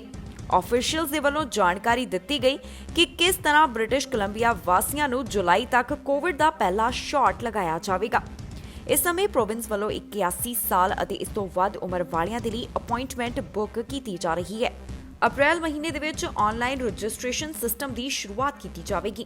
ਇਸ ਦੇ ਨਾਲ ਹੀ ਲੋਕਾਂ ਨੂੰ ਅਪੀਲ ਕੀਤੀ ਗਈ ਹੈ ਕਿ ਜਦੋਂ ਤੁਹਾਡੀ ਉਮਰ ਦੇ ਮੁਤਾਬਕ ਤੁਹਾਡੀ ਵਾਰੀ ਆਵੇ ਤਦ ਹੀ ਤੁਸੀਂ ਕਰੋਨਾ ਟੀਕੇ ਦੇ ਲਈ ਆਪਣੀ ਬੁਕਿੰਗ ਕਰਵਾਓ। ਪ੍ਰੋਵਿੰਸ ਦੇ ਵਿੱਚ ਜਿਨ੍ਹਾਂ ਦੀ ਉਮਰ 79 ਸਾਲ ਹੋਏਗੀ ਅਤੇ ਨਾਲ ਹੀ ਇੰਡੀਜੀਅਸ ਪੀਪਲ ਜਿਨ੍ਹਾਂ ਦੀ ਉਮਰ 55 ਸਾਲ ਅਤੇ ਇਸ ਤੋਂ ਵੱਧ ਹੈ, ਉਹ ਆਪਣੀ ਸ਼ਨੀਵਾਰ ਜਾਣੀ ਕਿ ਮਾਰਚ 20 ਤੋਂ ਅੱਜ ਤੋਂ ਬੁਕਿੰਗ ਕਰਵਾ ਸਕਣਗੇ। ਜਿਨ੍ਹਾਂ ਦੀ ਉਮਰ 78 ਸਾਲ ਹੈ ਉਹਨਾਂ ਦੀ ਬੁਕਿੰਗ ਦੀ ਸ਼ੁਰੂਆਤ ਮਾਰਚ 22 ਤੋਂ ਹੋਵੇਗੀ। ਇਹ ਸ਼ੁਰੂਆਤ ਦੁਪਹਿਰ ਤੋਂ ਹੋਏਗੀ। ਜਿਨ੍ਹਾਂ ਦੀ ਉਮਰ 77 ਸਾਲ ਦੇ ਕਰੀਬ ਹੈ ਉਹਨਾਂ ਵੱਲੋਂ ਆਪਣੀ ਬੁਕਿੰਗ ਮਾਰਚ 23 ਤੋਂ ਕਰਵਾਈ ਜਾ ਸਕੇਗੀ। 76 ਸਾਲ ਉਮਰ ਵਰਗ ਵਾਲੇ ਆਪਣੀ ਬੁਕਿੰਗ ਮਾਰਚ 25 ਤੋਂ ਕਰਵਾ ਸਕਦੇ ਨੇ। 75 ਸਾਲ ਦੀ ਉਮਰ ਵਾਲੇ ਸ਼ਨੀਵਾਰ ਮਾਰਚ 27 ਤੋਂ ਆਪਣੀ ਬੁਕਿੰਗ ਕਰਵਾ ਸਕਣਗੇ। ਇਸ ਦੇ ਨਾਲ ਹੀ ਆਉਣ ਵਾਲੇ ਦਿਨਾਂ ਦੇ ਵਿੱਚ ਐਲਾਨ ਕੀਤਾ ਜਾਵੇਗਾ ਕਿ 70 ਸਾਲ ਤੋਂ 74 ਸਾਲ ਤੱਕ ਵਾਲੇ ਕਦੋਂ ਆਪਣੀ ਬੁਕਿੰਗ ਕਰਵਾ ਸਕਣਗੇ। ਜਿਹੜੇ ਪ੍ਰਾਇੋਰਿਟੀ ਗਰੁੱਪ ਨੇ ਅਪ੍ਰੈਲ ਮਹੀਨੇ ਤੋਂ ਉਹਨਾਂ ਨੂੰ ਐਸਟ੍ਰਾਜੈਨੇਕਾ ਵੈਕਸੀਨ ਲਗਾਉਣੀ ਵੀ ਸ਼ੁਰੂ ਕਰ ਦਿੱਤੀ ਜਾਵੇਗੀ। ਹੁਣ ਤੁਹਾਨੂੰ ਦੱਸਦੇ ਹਾਂ ਕਿ ਪ੍ਰੋਵਿੰਸ ਵੱਲੋਂ ਵਲਨਰੇਬਲ ਗਰੁੱਪ ਦੇ ਵਿੱਚ ਕਿਹਨਾਂ ਨੂੰ ਸ਼ਾਮਿਲ ਕੀਤਾ ਗਿਆ ਹੈ। ਸੋਲਿਡ ਆਰਗਨ ਟ੍ਰਾਂਸਪਲਾਂਟ ਰਿਸਿਪਟ, ਲੋਕ ਜਿਹੜੇ ਕੈਂਸਰ ਦੇ ਨਾਲ ਪੀੜਤ ਹਨ, ਉਹ ਲੋਕ ਜਿਨ੍ਹਾਂ ਨੂੰ ਲੰਗ ਕੈਂਸਰ ਹੈ, ਉਹ ਲੋਕ ਜਿਨ੍ਹਾਂ ਨੂੰ ਬਲੱਡ ਦੀ ਜਾਂ ਫਿਰ ਹੱਡੀਆਂ ਦੀ ਕੈਂਸਰ ਹੈ, ਉਹ ਲੋਕ ਜਿਨ੍ਹਾਂ ਨੂੰ ਬੋਨ ਮੈਰੋ ਹੈ, ਉਹ ਲੋਕ ਜਿਨ੍ਹਾਂ ਨੂੰ ਕਿਸੇ ਤਰ੍ਹਾਂ ਦੀ ਸਾਹ ਲੈਣ ਦੀ ਬਿਮਾਰੀ ਹੈ, ਉਹ ਲੋਕ ਜਿਨ੍ਹਾਂ ਨੂੰ ਕੋਈ ਕਿਡਨੀ ਦੇ ਨਾਲ ਸੰਬੰਧਿਤ ਰੋਗ ਹੈ, ਉਹ ਔਰਤਾਂ ਜਿਹੜੀਆਂ ਪ੍ਰੈਗਨੈਂਟ ਹਨ। ਇਹਨਾਂ तमाम ਲੋਕਾਂ ਨੂੰ ਵਲਨਰੇਬਲ ਗਰੁੱਪ ਦੇ ਵਿੱਚ ਸ਼ਾਮਿਲ ਕੀਤਾ ਗਿਆ ਹੈ। ਬ੍ਰਿਟਿਸ਼ ਕੋਲੰਬੀਆ ਵੱਲੋਂ ਆਪਣੇ ਫੇਜ਼ 4 ਦੇ ਅਧੀਨ ਵੈਕਸੀਨੇਸ਼ਨ ਪਲਾਨ ਦੀ ਸ਼ੁਰੂਆਤ ਮਈ ਤੋਂ ਕੀਤੀ ਜਾ ਸਕਦੀ ਹੈ। ਸੋ ਪ੍ਰੋਵਿੰਸ ਵੱਲੋਂ ਸਮੇਂ-ਸਮੇਂ ਦੇ ਉੱਪਰ ਆਪਣੀ ਵੈਕਸੀਨੇਸ਼ਨ ਪਲਾਨ ਦੀ ਜਾਣਕਾਰੀ ਸਾਂਝੀ ਕੀਤੀ ਜਾ ਰਹੀ ਹੈ ਤਾਂ ਕਿ ਲੋਕਾਂ ਨੂੰ ਕੋਰੋਨਾ ਟੀਕਾ ਲਗਾਉਣ ਦੇ ਵਿੱਚ ਆਸਾਨੀ ਹੋ ਸਕੇ। ਸਰੀ ਦੇ ਵਿੱਚ ਜੌਨ ਸੀਨਾ ਇਮਾਰਤਾਂ ਨੂੰ ਟੱਪਦੇ ਹੋਏ ਦਿਖਾਈ ਦਿੱਤੇ। ਦਰਅਸਲ ਉਹਨਾਂ ਵੱਲੋਂ ਆਪਣੀ ਜੋ ਨਵੀਂ ਸੀਰੀਜ਼ ਹੈ ਉਸ ਦੇ ਉੱਪਰ ਕੰਮ ਕੀਤਾ ਗਿਆ। ਇਹ ਪ੍ਰੋਜੈਕਟ ਜਿਹੜਾ ਸੀ ਇਸ ਦੇ ਕੁਝ ਸੀਨ ਕਲੋਵਰਡੇਲ ਦੇ ਵਿੱਚ ਸ਼ੂਟ ਕੀਤੇ ਗਏ, ਸਟੰਟ ਕੀਤੇ ਗਏ ਨੇ, ਇਸ ਦੀ ਸ਼ੂਟਿੰਗ ਕੀਤੀ ਗਈ ਹੈ। ਨਾਲ ਦੀ ਨਾਲ ਇਹ ਵੀ ਜਾਣਕਾਰੀ ਸਾਹਮਣੇ ਆਈ ਹੈ ਕਿ 2022 ਦੇ ਵਿੱਚ ਇਸ ਸੀਰੀਜ਼ ਨੂੰ ਜੋ ਹੈ ਰਿਲੀਜ਼ ਕੀਤਾ ਜਾ ਸਕਦਾ ਹੈ। ਪਰ ਜੌਨ ਸੀਨਾ ਦਾ ਇਹ ਜਿਹੜਾ ਪ੍ਰੋਜੈਕਟ ਸੀ ਇਸ ਦੀ ਸ਼ੂਟਿੰਗ ਕਲੋਵਰਡੇਲ ਦੇ ਵਿੱਚ ਹੋਈ, ਜਿਸ ਨੂੰ ਲੈ ਕੇ ਲੋਕ ਕਾਫੀ ਜ਼ਿਆਦਾ ਉਤਸ਼ਾਹਿਤ ਵੀ ਨਜ਼ਰ ਆਏ। ਸਰੀ ਕਲੋਵਰਡੇਲ ਦੇ ਵਿੱਚ ਅੱਜ ਕੱਲ੍ਹ ਜੌਨ ਸੀਨਾ ਨਜ਼ਰ ਆ ਰਹੇ ਹਨ। ਮਾਰਚ 17, 18 ਅਤੇ 19 ਨੂੰ ਜੌਨ ਸੀਨਾ ਦੀ ਪੀਸਮੇਕਰ ਦੀ ਕਲੋਵਰਡੇਲ ਦੇ ਵਿੱਚ ਸ਼ੂਟਿੰਗ ਹੋਈ। ਦੱਸ ਦਈਏ ਕਿ ਇਹ ਇੱਕ ਸੀਰੀਜ਼ ਹੈ ਜਿਸ ਦੇ ਸੀਨ ਇੱਥੇ ਕਲੋਵਰਡੇਲ ਦੇ ਵਿੱਚ ਸ਼ੂਟ ਕੀਤੇ ਗਏ। ਇੱਥੇ ਕਈ ਸਟੰਟ ਸ਼ੂਟ ਕੀਤੇ ਗਏ। ਮਾਰਚ 10 ਨੂੰ ਸਟੰਟਮੈਨ ਡੈਂਸ ਇਲੈਕਟ੍ਰੋਨਿਕ ਬਿਲਡਿੰਗ ਦੇ ਉੱਪਰ ਛਾਲਾ ਮਾਰਦਾ ਨਜ਼ਰ ਆਇਆ, ਜੋ ਕਿ ਰਿਹਰਸਲ ਸੀ। ਇਸ ਤੋਂ ਬਾਅਦ ਮਾਰਚ 19 ਨੂੰ ਫਾਈਨਲ ਸੀਨ ਸ਼ੂਟ ਕੀਤਾ ਗਿਆ। ਇਸ ਸੀਨ ਦੇ ਵਿੱਚ ਜੌਨ ਸੀਨਾ ਨਜ਼ਰ ਆਏ। ਇਸ ਦੌਰਾਨ ਸੀਨ ਸ਼ੂਟ ਕਰਨ ਦੇ ਵਾਸਤੇ ਕਈ ਦਰਖਤਾਂ ਨੂੰ ਬੈਕਡ੍ਰੌਪ ਦੇ ਵਿੱਚ ਸ਼ਾਮਿਲ ਕੀਤਾ ਗਿਆ। ਇਸ ਦੇ ਨਾਲ ਹੀ ਰੈਟਰੋ ਸਟਾਈਲ ਲਾਈਟਾਂ ਵੀ ਲਗਾਈਆਂ ਗਈਆਂ ਤਾਂ ਕਿ ਇਸ ਸੀਨ ਨੂੰ ਹੋਰ ਵੀ ਜ਼ਿਆਦਾ ਖੂਬਸੂਰਤ ਬਣਾਇਆ ਜਾ ਸਕੇ। ਇਸ ਦਾ 8ਵਾਂ ਐਪੀਸੋਡ ਜਨਵਰੀ 2022 ਦੌਰਾਨ ਆਵੇਗਾ। ਹੁਣ ਤੱਕ ਇਹ ਜਾਣਕਾਰੀ ਦਿੱਤੀ ਗਈ ਹੈ। ਦੱਸ ਦਈਏ ਕਿ ਕੋਵਿਡ-19 ਦੇ ਚੱਲਦਿਆਂ ਪਿਛਲੇ ਸਾਲ ਕਈ ਫਿਲਮ ਦੀਆਂ ਸ਼ੂਟਿੰਗਾਂ ਨੂੰ ਰੋਕ ਦਿੱਤਾ ਗਿਆ, ਜਿਸ ਦਾ ਮਤਲਬ ਸੀ ਕਿ ਇਸ ਦੌਰਾਨ ਕੋਈ ਵੀ ਫਿਲਮਾਂ ਦੀ ਸ਼ੂਟਿੰਗ ਨਹੀਂ ਹੋ ਸਕੀ। ਹੁਣ 2021 ਦੇ ਵਿੱਚ ਫਿਰ ਤੋਂ ਫਿਲਮਾਂ ਦੀ ਅਤੇ ਸੀਰੀਜ਼ ਦੀ ਸ਼ੂਟਿੰਗ ਦੀ ਸ਼ੁਰੂਆਤ ਕੀਤੀ ਗਈ ਹੈ, ਜਿੱਥੇ ਕਈ ਸਿਤਾਰੇ ਆਪਣੀਆਂ ਫਿਲਮਾਂ ਆਪਣੇ ਪ੍ਰੋਜੈਕਟ ਦੇ ਵਿੱਚ ਰੁੱਝੇ ਹੋਏ ਨਜ਼ਰ ਆ ਰਹੇ ਨੇ। ਇਸ ਦੌਰਾਨ ਉਹਨਾਂ ਵੱਲੋਂ ਕੋਵਿਡ-19 ਦੀਆਂ ਹਦਾਇਤਾਂ ਖਾਸ ਤੌਰ ਦੇ ਉੱਪਰ ਮੰਨੀਆਂ ਜਾ ਰਹੀਆਂ ਨੇ ਤੇ ਹੁਣ ਉਮੀਦ ਕੀਤੀ ਜਾ ਰਹੀ ਹੈ ਕਿ ਜਿਸ ਤਰ੍ਹਾਂ ਪਹਿਲਾਂ ਸਿਨੇਮਾ ਘਰਾਂ ਦੇ ਵਿੱਚ ਰੌਣਕਾਂ ਲੱਗੀਆਂ ਕਰਦੀਆਂ ਸੀ, ਹੁਣ ਇੱਕ ਵਾਰ ਫਿਰ ਤੋਂ ਅਜਿਹਾ ਹੀ ਦੇਖਣ ਨੂੰ ਮਿਲ ਸਕਦਾ ਹੈ। ਸੋ ਇਸ ਸਭ ਦੇ ਚੱਲਦਿਆਂ ਹੀ ਸਰੀ ਦੇ ਕਲੋਵਰਡੇਲ ਦੇ ਵਿੱਚ ਜੌਨ ਸੀਨਾ ਵੱਲੋਂ ਆਪਣੇ ਨਵੇਂ ਪ੍ਰੋਜੈਕਟ ਦੇ ਉੱਪਰ ਸ਼ੂਟ ਕੀਤਾ ਗਿਆ। ਕੈਨੇਡਾ ਦੇ ਵੱਖ-ਵੱਖ ਪ੍ਰੋਵਿੰਸਸ ਦੇ ਵੱਲੋਂ ਕੋਰੋਨਾ ਵਾਇਰਸ ਦੇ ਚੱਲਦਿਆਂ ਪਾਬੰਦੀਆਂ ਕੀਤੀਆਂ ਗਈਆਂ। ਓਨਟਾਰੀਓ ਦੀ ਜੇਕਰ ਗੱਲ ਕਰੀਏ ਤਾਂ ਇੱਥੇ ਵੀ ਸਖਤੀਆਂ ਕੀਤੀਆਂ ਗਈਆਂ ਸੀ, ਪਰ ਹੁਣ ਇਹਨਾਂ ਦੇ ਵਿੱਚ ਕੁਝ ਰਾਹਤ ਦਿੱਤੀ ਜਾ ਸਕਦੀ ਹੈ। ਟੋਰਾਂਟੋ ਦੀ ਜੇਕਰ ਗੱਲ ਕਰੀਏ ਤਾਂ ਕਾਫੀ ਦਿਨਾਂ ਤੋਂ, ਕਾਫੀ ਲੰਬੇ ਸਮੇਂ ਤੋਂ ਇੱਥੇ ਜਿਹੜੇ ਰੈਸਟੋਰੈਂਟ ਸੀ ਉਹ ਬੰਦ ਪਏ ਤੇ ਹੁਣ ਓਨਟਾਰੀਓ ਵੱਲੋਂ ਐਲਾਨ ਕੀਤਾ ਗਿਆ ਕਿ ਇੱਥੇ ਬਾਹਰ ਬੈਠ ਕੇ ਜਾਣੀ ਕਿ ਆਊਟਡੋਰ ਡਾਈਨਿੰਗ ਦੀ ਇਜਾਜ਼ਤ ਹੋਵੇਗੀ, ਜਿਸ ਦੇ ਵਾਸਤੇ ਕਿੰਨੇ ਲੋਕ ਇਕੱਠੇ ਹੋ ਸਕਦੇ ਨੇ ਜਾਂ ਫਿਰ ਹੋਰ ਕਿਹੜੀਆਂ ਚੀਜ਼ਾਂ 'ਚ ਢਿੱਲ ਦਿੱਤੀ ਗਈ, ਦੱਸਾਂਗੇ ਇਸ ਖਬਰ ਦੇ ਵਿੱਚ। ਓਨਟਾਰੀਓ ਵੱਲੋਂ ਇੱਕ ਵਾਰ ਫਿਰ ਤੋਂ ਕੋਰੋਨਾ ਦੇ ਕਰਕੇ ਜੋ ਇੱਥੇ ਪਾਬੰਦੀਆਂ ਲਗਾਈਆਂ ਗਈਆਂ ਉਸ ਦੇ ਵਿੱਚ ਢਿੱਲ ਦਿੱਤੀ ਜਾਵੇਗੀ। ਇੱਥੇ ਗ੍ਰੇ ਲਾਕਡਾਊਨ ਜ਼ੋਨ ਦੇ ਵਿੱਚ ਹੁਣ ਆਊਟਡੋਰ ਡਾਈਨਿੰਗ ਦੀ ਆਗਿਆ ਹੋਵੇਗੀ। ਜਿਹੜੇ ਰੈੱਡ ਅਤੇ ਔਰੇਂਜ ਜ਼ੋਨ ਦੇ ਵਿੱਚ ਰੈਸਟੋਰੈਂਟ ਹਨ, ਉਹਨਾਂ ਦੇ ਵਿੱਚ ਇੰਡੋਰ ਡਾਈਨਿੰਗ 50% ਤੱਕ ਹੋ ਸਕਦੀ ਹੈ, ਜਿਸ ਦਾ ਮਤਲਬ ਹੈ ਕਿ ਹੁਣ ਇੱਥੇ 50 ਤੋਂ ਲੈ ਕੇ 100 ਦੇ ਕਰੀਬ ਤੱਕ ਲੋਕ ਬੈਠ ਕੇ ਖਾ ਸਕਣਗੇ। ਇੱਕ ਟੇਬਲ ਦੇ ਉੱਪਰ ਉਹੀ ਲੋਕ ਇਕੱਠੇ ਬੈਠ ਸਕਣਗੇ ਜਿਹੜੇ ਇੱਕੋ ਪਰਿਵਾਰ ਦੇ ਨਾਲ ਸੰਬੰਧਿਤ ਹਨ। ਜ਼ਿਕਰਯੋਗ ਹੈ ਕਿ ਟੋਰਾਂਟੋ ਅਤੇ ਪੀਲ ਰੀਜਨ ਦੋਨੋਂ ਹੀ ਇਸ ਸਮੇਂ ਗ੍ਰੇ ਲਾਕਡਾਊਨ ਜ਼ੋਨ ਦੇ ਵਿੱਚ ਹਨ। ਡਾਕਟਰ ਪੀਟਰ ਵੱਲੋਂ ਇਸ ਮੁੱਦੇ ਦੇ ਉੱਪਰ ਜਾਣਕਾਰੀ ਦਿੱਤੀ ਗਈ। ਉਹਨਾਂ ਕਿਹਾ ਕਿ ਆਊਟਡੋਰ ਜਾਣੀ ਕਿ ਬਾਹਰ ਬੈਠ ਕੇ ਖਾਣ ਵਾਲਿਆਂ ਦੇ ਲਈ ਕੋਰੋਨਾ ਵਾਇਰਸ ਦੇ ਫੈਲਾਅ ਦਾ ਖਤਰਾ ਘੱਟ ਹੁੰਦਾ ਹੈ। ਦੱਸੀਏ ਕਿ ਟੋਰਾਂਟੋ ਦੇ ਵਿੱਚ ਲਗਾਤਾਰ 160 ਦਿਨਾਂ ਤੋਂ ਰੈਸਟੋਰੈਂਟ ਪੂਰੀ ਤਰ੍ਹਾਂ ਦੇ ਨਾਲ ਜਾਣੀ ਕਿ ਇੰਡੋਰ ਡਾਈਨਿੰਗ ਦੇ ਉੱਪਰ ਪੂਰੀ ਤਰ੍ਹਾਂ ਦੇ ਨਾਲ ਪਾਬੰਦੀ ਲਗਾਈ ਗਈ। ਟੋਰਾਂਟੋ ਦੇ ਵਿੱਚ 23 ਨਵੰਬਰ ਤੋਂ ਹੀ ਲਾਕਡਾਊਨ ਕਰ ਦਿੱਤਾ ਗਿਆ ਸੀ, ਜਿੱਥੇ ਕੈਨੇਡਾ ਦੇ ਵਿੱਚ ਵੱਖ-ਵੱਖ ਪ੍ਰੋਵਿੰਸਸ ਦੇ ਅੰਦਰ ਕੋਰੋਨਾ ਵਾਇਰਸ ਦੇ ਚੱਲਦਿਆਂ ਸਖਤੀਆਂ ਕੀਤੀਆਂ ਗਈਆਂ। ਓਨਟਾਰੀਓ ਦੇ ਵਿੱਚ ਵੀ ਅਜਿਹੀਆਂ ਪਾਬੰਦੀਆਂ ਲਗਾਈਆਂ ਗਈਆਂ। ਹੁਣ ਇੱਥੇ ਹੌਲੀ-ਹੌਲੀ ਕਰਕੇ ਥੋੜੀ ਢਿੱਲ ਦੇਣੀ ਸ਼ੁਰੂ ਕਰ ਦਿੱਤੀ ਗਈ ਹੈ। ਇਸ ਦਾ ਇੱਕ ਕਾਰਨ ਇਹ ਵੀ ਮੰਨਿਆ ਜਾ ਰਿਹਾ ਹੈ ਕਿ ਜ਼ਿਆਦਾਤਰ ਲੋਕਾਂ ਨੂੰ ਇੱਥੇ ਵੈਕਸੀਨ ਲਗਾਈ ਜਾ ਰਹੀ ਹੈ, ਜਿਸ ਦੇ ਕਰਕੇ ਹੁਣ ਪਰਮਿਸ਼ਨ ਦਿੱਤੀ ਜਾ ਰਹੀ ਹੈ ਕਿ ਆਊਟਡੋਰ ਬੈਠ ਕੇ ਲੋਕ ਖਾ ਸਕਣਗੇ। ਟੈਕਸਸ ਤੋਂ ਮਾਮਲਾ ਸਾਹਮਣੇ ਆਇਆ, ਜਿੱਥੇ ਵੱਡੀ ਗਿਣਤੀ ਦੇ ਵਿੱਚ ਲੋਕਾਂ ਦੇ ਹੁਣ ਬਿਜਲੀ ਦੇ ਬਿੱਲ ਮੁਆਫ ਕੀਤੇ ਜਾਣਗੇ। ਇਹ ਜਾਣਕਾਰੀ ਸਾਂਝੀ ਕੀਤੀ ਗਈ ਹੈ ਕਿ 29 ਮਿਲੀਅਨ ਦੇ ਕਰੀਬ ਲੋਕ ਅਜਿਹੇ ਨੇ ਜਿਨ੍ਹਾਂ ਦੇ ਬਿਜਲੀ ਦੇ ਬਿੱਲ ਮੁਆਫ ਕੀਤੇ ਜਾਣਗੇ। ਟੈਕਸਸ ਦੇ ਵਿੱਚ ਬਰਫ਼ਬਾਰੀ ਦੇ ਕਰਕੇ ਬਹੁਤ ਸਾਰੇ ਲੋਕ ਅਜਿਹੇ ਸਨ ਜਿਹੜੇ ਪ੍ਰਭਾਵਿਤ ਹੋਏ। ਇਸ ਦੇ ਨਾਲ ਹੀ ਬਹੁਤ ਸਾਰੇ ਲੋਕਾਂ ਦੇ ਕਾਫੀ ਜ਼ਿਆਦਾ ਬਿਜਲੀ ਦੇ ਬਿੱਲ ਵੀ ਆਏ ਅਤੇ ਹੁਣ ਇੱਥੋਂ ਅਪਡੇਟ ਸਾਹਮਣੇ ਆਈ ਹੈ ਕਿ ਟੈਕਸਸ ਦੇ ਵਿੱਚ ਤਕਰੀਬਨ $29 ਮਿਲੀਅਨ ਬਿਜਲੀ ਦੇ ਬਿੱਲ ਮਾਫ ਹੋਣਗੇ। ਇਸ ਦੀ ਜਾਣਕਾਰੀ ਅਟਾਰਨੀ ਜਨਰਲ ਵੱਲੋਂ ਸਾਂਝੀ ਕੀਤੀ ਗਈ ਹੈ। ਉਹਨਾਂ ਜਾਣਕਾਰੀ ਦਿੱਤੀ ਹੈ ਕਿ ਟੈਕਸਸ ਦੇ ਵਿੱਚ ਤਕਰੀਬਨ 29 ਮਿਲੀਅਨ ਤੋਂ ਵੱਧ ਬਿਜਲੀ ਬਿੱਲਾਂ ਨੂੰ ਮੁਆਫ ਕਰਨ ਦੇ ਬਾਰੇ ਉਹਨਾਂ ਵੱਲੋਂ ਵਿਚਾਰ ਕੀਤਾ ਗਿਆ ਹੈ। ਇਹ ਫੈਸਲਾ ਬਿਜਲੀ ਕੰਪਨੀ ਗ੍ਰਿਡੀ ਐਨਰਜੀ ਵੱਲੋਂ ਕੀਤਾ ਗਿਆ। ਦੱਸ ਦਈਏ ਕਿ ਗ੍ਰਿਡੀ ਬਿਜਲੀ ਕੰਪਨੀ ਜੋ ਕਿ ਪਿਛਲੇ ਮਹੀਨੇ ਦੇ ਤੂਫਾਨੀ ਮੌਸਮ ਦੇ ਦੌਰਾਨ ਬਹੁਤ ਸਾਰੇ ਲੋਕਾਂ ਨੂੰ ਜ਼ਿਆਦਾ ਬਿੱਲ ਦੇਣ ਕਾਰਨ ਚਰਚਾ ਦੇ ਵਿੱਚ ਸੀ, ਉਹਨਾਂ ਨੇ ਇਸ ਹਫ਼ਤੇ ਦੀ ਸ਼ੁਰੂਆਤ ਦੇ ਵਿੱਚ ਚੈਪਟਰ 11 ਬੈਂਕ ਰਪਟੀ ਸੁਰੱਖਿਆ ਦੇ ਲਈ ਦਾਇਰ ਕੀਤੀ ਸੀ। ਇਸ ਕੰਪਨੀ ਵੱਲੋਂ ਦਿਵਾਲੀਆਪਨ ਦੀ ਯੋਜਨਾ ਲਗਭਗ 24,000 ਕੰਜ਼ਿਊਮਰਸ ਨੂੰ ਇਸ ਛੋਟ ਦੀ ਪੇਸ਼ਕਸ਼ ਕਰਕੇ ਇੱਕ ਇੰਪੋਰਟੈਂਟ ਕਦਮ ਅੱਗੇ ਵਧਾਉਂਦੀ ਹੈ। ਦੱਸੀਏ ਕਿ ਇਸ ਮਾਮਲੇ ਦੇ ਉੱਪਰ ਬਿਜਲੀ ਕੰਪਨੀ ਦੇ ਸਪੋਕਸਪਰਸਨ ਵੱਲੋਂ ਕੁਝ ਵੀ ਨਾ ਬੋਲਣ ਤੋਂ ਇਨਕਾਰ ਕਰ ਦਿੱਤਾ ਗਿਆ। ਇਸ ਕੰਪਨੀ ਵੱਲੋਂ ਇਹ ਜਾਣਕਾਰੀ ਦਿੱਤੀ ਗਈ। ਉਹਨਾਂ ਵੱਲੋਂ ਇੱਕ ਬਿਆਨ ਜਾਰੀ ਕੀਤਾ ਗਿਆ ਜਿਸ ਅਨੁਸਾਰ ਗ੍ਰਿਡੀ ਨੇ ਸੂਬੇ ਦੇ ਬਿਜਲੀ ਗ੍ਰਿਡ ਟੈਕਸਸ ਦੀ ਇਲੈਕਟ੍ਰਿਕ ਰਿਲਾਇਬਿਲਿਟੀ ਕਾਉਂਸਲ ਦੇ ਸੰਚਾਲਕ ਦੇ ਗ੍ਰਾਹਕ ਨੂੰ ਵਿੱਤੀ ਨੁਕਸਾਨ ਦੇ ਲਈ ਜ਼ਿੰਮੇਵਾਰ ਠਹਿਰਾਇਆ। ਇਸ ਖਬਰ ਦੇ ਵਿੱਚ ਜਾਣਕਾਰੀ ਤੁਹਾਡੇ ਨਾਲ ਸਾਂਝੀ ਕਰਾਂਗੇ ਕਿ ਕੈਨੇਡਾ ਦੇ ਕਿਸ ਹਿੱਸੇ ਤੋਂ ਕਿੰਨੇ ਕਰੋਨਾ ਵਾਇਰਸ ਦੇ ਮਾਮਲਿਆਂ ਦੀ ਪੁਸ਼ਟੀ ਹੋਈ ਹੈ। ਨਾਲ ਦੀ ਨਾਲ ਦੱਸਾਂਗੇ ਕਿ ਇਸ ਸਮੇਂ ਕੈਨੇਡਾ ਦੇ ਵਿੱਚ ਕੀ ਹੈ ਕਰੋਨਾ ਵਾਇਰਸ ਦੀ ਸਥਿਤੀ।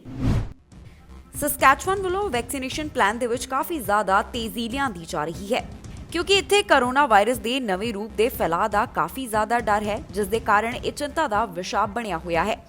ਉਮੀਦ ਤੋਂ ਵੱਧ ਤੇਜ਼ੀ ਦੇ ਨਾਲ ਵੈਕਸੀਨ ਲੋਕਾਂ ਨੂੰ ਲਗਾਏ ਜਾ ਰਹੇ ਹਨ।